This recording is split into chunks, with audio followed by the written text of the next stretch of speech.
Assalomu alaykum, bizni kuzatib turgan aziz tomoshabinlar. Biz milliy sertifikat testimizning asosiy qismi bo'lgan essay yozish ko'nikmasini shakllantirish uchun ushbu video darslikni tayyorladik. Bu video darslikda siz tayyor essay namunasini qismlari, ya'ni asosiy qism, kirish qism bo'ladimi yoki xulosa qismi qanday yozilishi haqida ma'lumotga ega bo'lasiz. Bunday bo'lsa, ekranga e'tiborimizni qaratamiz. Birinchi bo'lib test kitobimizda bizga 45-savol sifatida essay, muhokama essay mavzusi beriladi. Misol uchun, ba'zilar ortiqcha vazndan xalos bo'lish uchun jismoniy mashqlarni yaxshi desa, demak ba'zilar jismoniy mashqlar yordamida ozishni afzal ko'ryapti. Bu birinchi tomon fikr egalari. Keyin qolganlar oshqozon kichraytirish operatsiyasini ma'qullashadi. Demak, bizda ikki tomonning muhokamali essaysi berib ketilyapti. Ya'ni birinchi tomon jismoniy mashq yoki sport bilan shug'ullanish yordamida ozishni tanlayapti. Keyingi tomon bo'lsa, ular oshqozon kichraytirish operatsiyasini o'zlariga ma'qul deb bilishyapti. Endi bu essayimizda qanday boshlayman? Ya'ni nima bilan boshlayman? Yoki parafraza nima? Bular haqida ma'lumotga ega bo'ladi. Birinchi bo'lib 45-savol sifatida sizga mana shu muhokama essaysining savolligi beriladi. Siz muhokama savolligini hech qachon kirish qismiga to'g'ridan to'g'ri yozmaysiz. Buni nima qilasiz? Parafraza yo'li bilan ko'chirishingiz kerak bo'ladi. Qanday usulda? Birinchi bo'lib osmondan tarasha tushganda yozib ketmaymiz. Ya'ni qanday yozamiz desa, mavzuga daxldor bo'lgan umumiy gap bilan boshlaymiz. Bu qanday? Ortiqcha vazndan xalos bo'lish masalasi hozirgi kunda ko'plab insonlar uchun dolzarb muammoga aylangan. Insonlar ortiqcha vazndan qutulish uchun turli usullardan foydalanadilar. Mana shu qismi umuman essayimiz nima haqida bo'lishligi haqida qisqacha ma'lumot beradi. Va e'tibor bersangiz, bu umumiy essayga daxldor bo'lgan gap yo bitta gapdan iborat bo'ladi yoki ikkita gapdan iborat bo'ladi.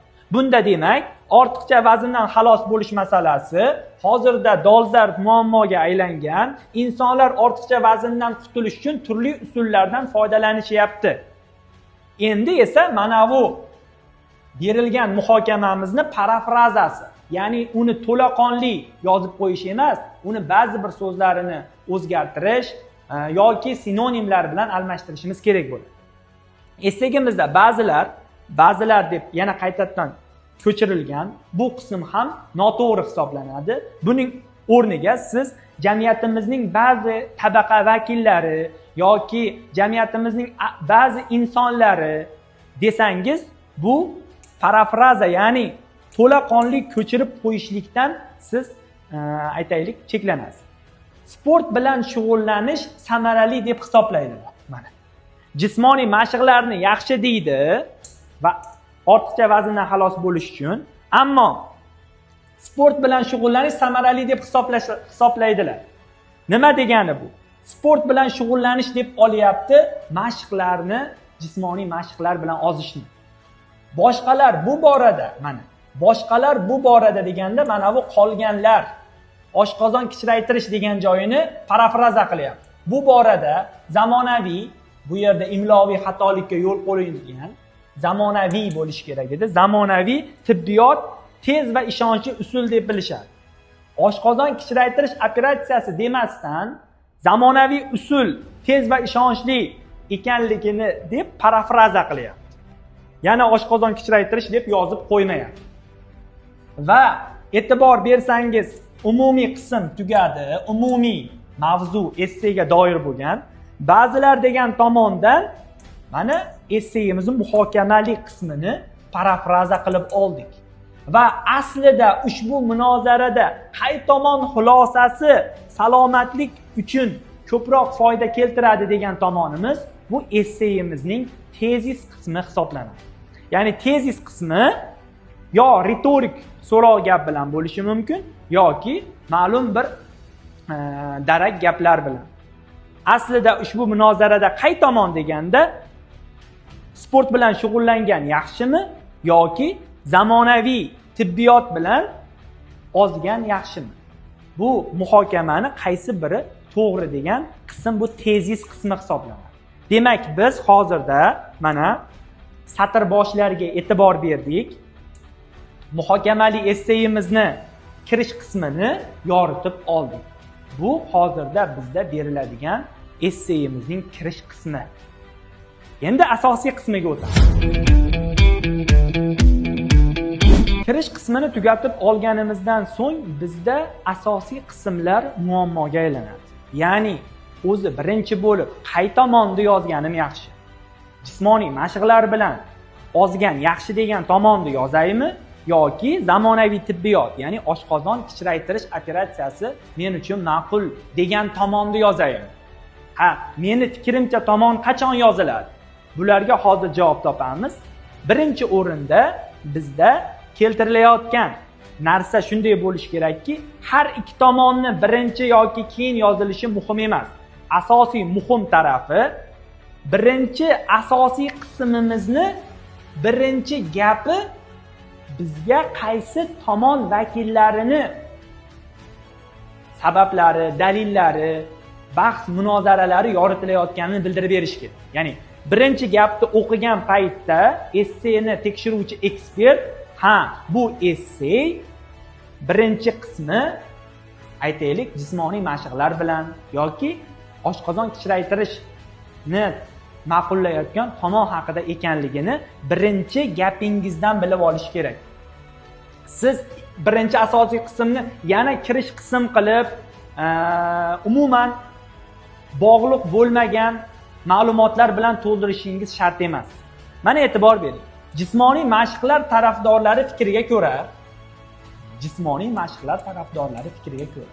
mana shu yerni o'zi menga qaysi tomon fikrlari haqida gapirilishini ma'lumotini berib ketdi.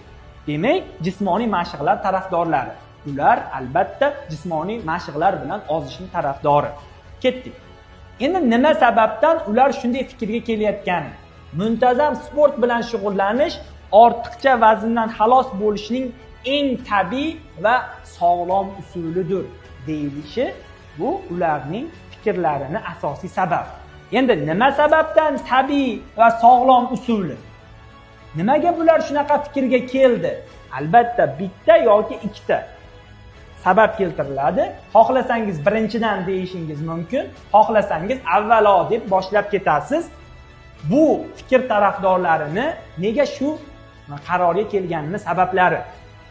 Jismoniy faollik metabolizmni faollashtiradi, yog'larni eritadi va mushak massasini oshiradi. Demak, bularni fikrlari tabiiy va sog'lom usul ekanligini ifodalab, jismoniy faollik metabolizmni va yog'larni eritishi, mushak massasini oshirishi ularni nima sababdan bu usulni tanlayotganini sababi. Endi bu bilan birga yana sabab keltiryapti, ikkinchi sabab. Shu bilan birga deyapti. Bunday shu bilan birga kabi kirish so'zlardan foydalanish ham juda katta ballni keltirib beradi bizga. Shu bilan birga sport bilan shug'ullanish ruhiy holatni yaxshilaydi. E'tibor berayotgan bo'lsangiz, metabolizmni faollashtiradi, yog'larni eritadi. Bu bitta sabab bo'layotgan bo'lsa, bularning fikriga. Ikkinchi sabab ruhiy holatni yaxshilaydi. Ikkinchi sabab depressiya va stressni kamaytiradi. Ikkita sabab keltirdi. Endi o'sha ikkita sababni dalillash uchun faktlar bilan yoki ma'lum bir turli bir tadqiqotlar, statistik ma'lumotlar bilan uni dalillab qo'yish kerak bo'ladi. Dalillanmasa, ma'lum bir aytaylik faktlar keltirilmasa, bu yozilgan esseyimiz sayoz va bo'sh bo'lib qoladi. Bu yozgan esseyimizda statistik ma'lumotlarga ko'ra deb berib ketyapmiz. Amerika yurak assotsiatsiyasi tomonidan o'tkazilgan tadqiqot natijalariga ko'ra, shu yerda yozilganda xatolik bo'lgan, ya'ni ko'ra so'zlari bir necha bor takrorlangan. Bunaqa holatdan qochishni maslahat beraman. Xato bu holat. Endi Amerika yurak assotsiatsiyasi degan narsani qayerdan oldingiz ustoz? Bu narsani bilishim kerakmi? Bu narsa internetda to'g'ri yoki noto'g'ri ekanligi tekshiriladimi? Bunaqa faktlarni, dalillarni o'zim to'qisam ham bo'ladimi? Yoki aniq faktlardan olishim kerakmi degan savollarga bularni o'zingiz yolg'on bilan ham keltirishim mumkinmi deyishingiz mumkin. Masalan, men ma'lum bir soha haqida faktlarni, dalillarni ustoz to'play olmadim yoki menga begona bo'lgan, yozib yurmagan esseyim tushdi. Uni faktini qayerdan olaman desangiz, o'zingiz ham to'qib, ijod qilib, xuddi yolg'onni rost kabi tadqiqotlar bilan yoki so'rovnomalar bilan ifodalab ketishingiz mumkin bo'ladi.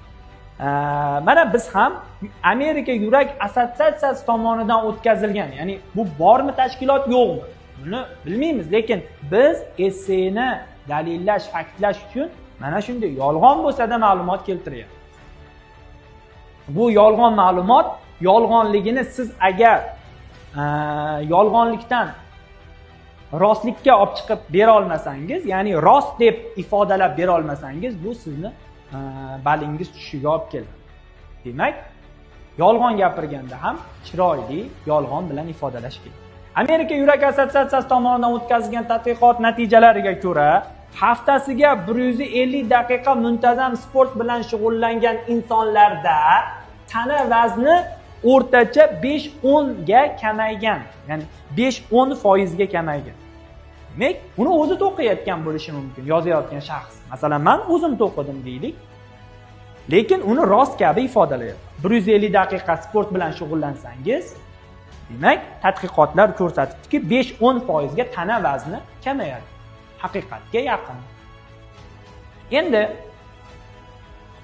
bu natija jismoniy mashqlar sog'lom turmush tarzini saqlashda muhim rol o'ynashini ko'rsatadi. Endi ikkinchi asosiy qismga o'tadigan bo'lsak, ikkinchi asosiy qism ham xuddi birinchi asosiy qism bilan vazni jihatdan, uning g'oyalari, fikrlari jihatdan tengma-tenglik bo'ladi. Ya'ni tarozini ikki pallasi saqlanadi. Ya'ni birinchi asosiy qismda yomonlangan yoki ikkinchi asosiy qismda yomonlangan degan narsalar bo'lmaydi. Bunda mana e'tibor bersangiz, birinchi asosiy o'sha birinchi gap ikkinchi asosiy qismni ham shu mavzuni yoritadigan va qaysi tomon vakillari ekanligini ochib beradigan gap bilan boshlanadi. Oshqozonni kichraytirish operatsiyasini ma'qullovchilar birinchi gapimiz bizga chiqarib beryapti. Tezda chiqarib beryaptiki, oshqozon kichraytirish operatsiyasini ma'qullovchilar. Bu usul qisqa muddatda katta natija berishini ta'kidlaydi. Demak, ikkinchi asosiy qismimiz oshqozon kichraytirish operatsiyasini ma'qullovchilar tomoni ekan. Birinchi gapdan bilib oldik. Endi bariatrik jarrohlik deb oshqozon kichraytirish demasdan, uni ma'lum bir o'zining soha atamalari bilan, o'sha terminlari bilan ishlatganimiz bu bizga faqatgina foyda keltiradi. Ammo asalning ham ozi shirin degandek, bunday atamalardan ham ko'p foydalanish bizda esseyimizni tushishiga sabab bo'ladi. Bariatrik jarrohlik orqali oshqozon hajmi kichrayadi. Bu esa ovqat iste'molini kamaytiradi va natijada tana vazni kamayadi. E'tibor bersangiz, mana shu yerdagi sabab oshqozonni kichraytirganda ovqat iste'moli kamayar ekan va tana vazni ham bunga mutanosib ravishda kamayadi. Ammo bu yerda esseyda takrorlanish, ya'ni kamayadi kabi qismlar takrorlanish bilan kelyapti. Bu esseyimizni fikr takrori, ya'ni so'z takrori sifatida balni pasaytirishga olib keladi. Ya'ni iste'molini ozaytiradi deyish mumkin edi va bu yerda kamayadi degan ma'qul bo'lar edi. Xatoliklarni ham ko'rib ketamiz. Jarrohlik operatsiyasidan so'ng vazn kamayishi bilan birga qandli diabet, gipertoniyaga o'xshash kasalliklar bartaraf etilishi mumkin. Bu birinchi sabab edi. Tana vazni kamayishi, ovqat kamayishi. Ikkinchi sabab esa jarrohlik operatsiyasidan so'ng tana vazni kamayishi bilan diabet, gipertoniya va shunga o'xshash kasalliklar ham kamayadi. Bu ikkinchi sabab. Va ikkita sabab bergandan keyin tezlik bilan biz albatta ularni tasdiqlovchi, ularni dalillovchi faktimizni berib ketamiz. Yevropa bariatrik jarrohlik jamiyati tomonidan 2023-yilda o'tkazilgan tadqiqot natijalariga ko'ra, fakt dalil, oshqozonni kichraytirish operatsiyasidan so'ng bemorlarning tana vazni o'rtacha 20-30% ga kamaydi. Demak, oshqozon kichraytirish operatsiyasi ham foydali. Buning bir qator sabablari bor. Mana tadqiqot natijalari deb siz esseyingizni aytaylik, ma'lum bir ilmiy tadqiqotlarga tayangan holatda yozayotganingiz, ya'ni qo'pol qilib aytganda osmondan ma'lumotlarni olmayotganingizni ifodalab ketasiz. Bu natija jarrohlik usuli, ya'ni bu natija jarrohlik usuli qisqa muddatda samarali natija berishini ko'rsatadi. Demak, bu oshqozon kichraytirishni ma'qullashning ham bir qancha sabablari bor. Uchinchi asosiy qismimiz o'zimizni fikrimiz va umumiy qarashlarimizni ifodalovchi qism bo'ladi. Bu uchinchi asosiy qism deb ham yuritiladi. Mana shu uchinchi asosiy qismida esse yozuvchi, ya'ni o'sha milliy sertifikatga da'vogar bo'lgan shaxs o'zini ikkala tomon fikr qarashlaridan qaysi birini ma'qullashini kinoya tarzda ifodalab ketadi. Misol uchun, mening fikrimcha deb boshlaysiz yoki mening nazdimda, o'ylashimcha kirish so'z bilan boshlaysiz. Uchinchi asosiy qism, albatta abzaslar hamma asosiy qismlarda, kirish qismlarida bo'ladi. Chunki abzaslar ajratilib, bu ham asosiy bir yaxshi ballni bizga beradi. Mening fikrimcha, e'tibor bersangiz birinchi gapidan u esse yozayotgan inson qaysi tomon fikr egalari ma'qullayotganini, ya'ni qaysi tomonga ketayotganini ifodalab beradi. Har jabhada tabiiylikdan ortiq samara bo'lishi mumkin emas. Demak, birinchi gap chiqarib beryaptiki, demak, tabiiylik tomonga boraveraylik, tabiiylik yaxshi. Lekin uni yaqqol aytib qo'ymayapti. Zamonaviy texnologiyalarga haddan ortiq ishonch insonlar hayotiga rahna soladi. Demak, keyingi tomonni yomon demayapmiz-ku, lekin zamonaviy texnologiyalarga haddan ortiq ishonib bo'lmaydi deyapmiz. Demak, men kichraytirmoqchi emasman demoqchi. Bunga misol tariqasida endi unga hayotiy dalil ham berish mumkin. Hayotiy dalil o'zimizni mahalliy dalillar bo'lmasligi kerak. Oyimiz, buvimiz, xolamiz, oila a'zolarimizni yoki maktabimizdagi sinfdoshimiz yoki tog'amiz haqida yozishimiz kerak emas. Jamiyatga ma'lum va mashhur bo'lgan, jamiyatda muhokamalarga sabab bo'layotgan yoki jamiyatni e'tiborini yoki aytaylik, uning ma'lum bir fikrini qaratgan, hayratga solgan jihatlarni yozsak, balimiz juda ham baland bo'ladi. Misol uchun, misol tariqasida xalq orasida mashhur va taniqli aktrisa marhuma Halima Ibragimovaning o'limi to'g'risidagi ayrim tasdiqlanmagan, ammo haqiqatga yaqin bo'lgan ma'lumotlarni keltirish mumkin.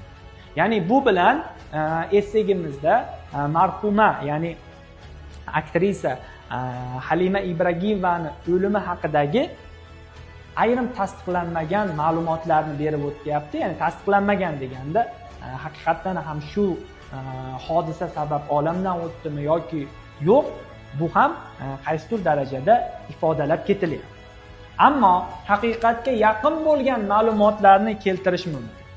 Ularga ko'ra, marhuma vafotidan avval semizlik kasalligidan xalos bo'lish maqsadida bariatrik jarrohlik amaliyotini boshdan kechirgan.